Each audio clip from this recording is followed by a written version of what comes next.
Greetings builders, how are you guys doing today? I hope you all slept the proper amount of hours during this weekend. Just kidding, I know any of us had. In today's video I'm gonna show you builds for 3 skills that are among the most played on Crucible. Don't forget that you can find the PoE and complete guide for all those meta builds in the video description. Let's start with the most played skill, the one that over 80% of players are using. I'm talking about the Toxic Rain. On this build we have the Raider Ascendance with the Ranger class. This build uses all the attack speed of Raider to deploy numerous pods that drain the life out of your enemies. To reach the pros of this build, I would start with how easy this build is to put together. You don't need any mandatory unique item and the leveling is very simple. This build is great for beginners because you end up having great clear speed, boss damage and survivability with low investment. Now to list the cons, the main issue of this build is mana. Since we're dealing with a damage over time build, we cannot reach mana or life. Because of that issue, we need rare rings that reduce the mana cost of skills. As for budget, you can get it destroying early endgame maps with only around 100 chaos. To comfortably advance to yellow maps, you need to invest around 150 chaos, and for easily completing your atlas, I recommend investing around 4 divines, but you can totally do it with less. Don't forget that on PoEbuilds.net you can find a list with all the equipment you need to buy for this build, with direct links with examples being sold from other players. For clear speed, this build gets 9 out of 10. As a raider, you already have a lot of movement and attack speed. Also, you only need to deploy the pods once and they will drain surrounding enemies, granting a smooth gameplay. The boss damage also gets 9 out of 10. Combining your strength with Toxic Rain totems, bosses just drown in countless pods. Even the biggest ones are going to melt like butter before your eyes. For the survivability, I'll give it 9 out of 10. This is because this build has high evasion, high armor and spell suppression. Above all, you can use Toxic Rain from a safe distance and its pods heavily slow down enemies. Now let's talk about this flaming hot meta build that is being used for 6% of all the high level Crucible players. I'm of course talking about the Righteous Fire Juggernaut with the Marauder class. Here you can use all the tankness and life regeneration from the Juggernaut to easily sustain the Righteous Fire damage and just walk your way through the end game. To reach the pros of this build, I'll have to start with how comfortable and smooth this gameplay is. As soon as you get this build sustaining Righteous Fire, you start clearing maps without even noticing. This character is also super tanky and it will be hard to die even if you try to. Now to list the cons, I'll start saying that the boss damage isn't great. But don't worry, you kill map bosses easily even on a low budget, but Guardians and Pinnacle bosses will take longer than usual if you don't invest a few Divine Orbs. Another issue is that the leveling is a little bit complicated since we use a spell as a Marauder. But if you follow closely the steps on the leveling section from the complete guides, you won't have a problem.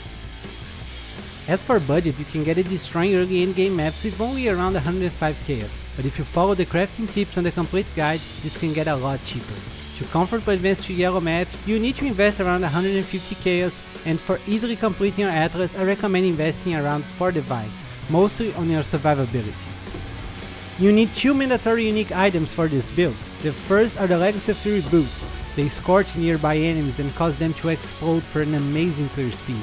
Those boots might be a little bit expensive during the first days of a new league, but don't worry, you'll be fine playing without them until the price drops. The other mandatory unique is the Immortal Flash belt.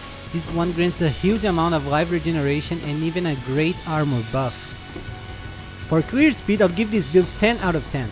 As mentioned before, as soon as this build is complete, you just walk and watch every enemy burn only because of your presence.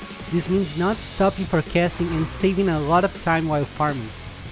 The boss damage on the other hand is not that great. I would give it just 7 out of 10 because it would need investment to do a decent DPS on Pinnacle bosses and Guardians. But don't worry, this build still kills map bosses easily on a low budget. For the survivability, this build surely has 10 out of 10.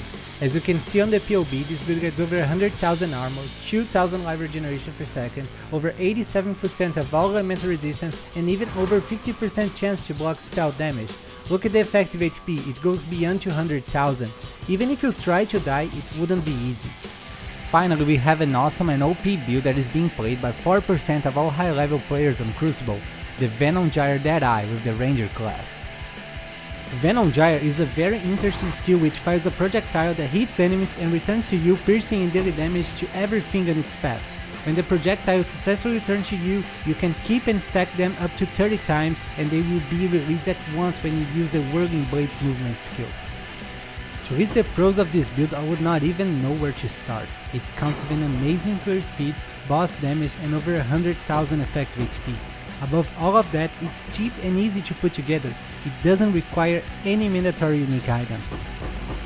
Now, to list the cons is the real challenge here. It's hard to find something not to like on this build. However, I would say that as most builds, this one is also vulnerable to chaos damage, unless of course you invest on chaos resistant gear. As for budget, based on previous leaks, this build is very cheap. You can get it destroying early endgame maps with only around 90 chaos. To comfortably advance to yellow maps, you need to invest around 120 chaos, and for easily completing your atlas, I recommend investing around 4 divines. For clear speed, I'll give this build 10 out of 10.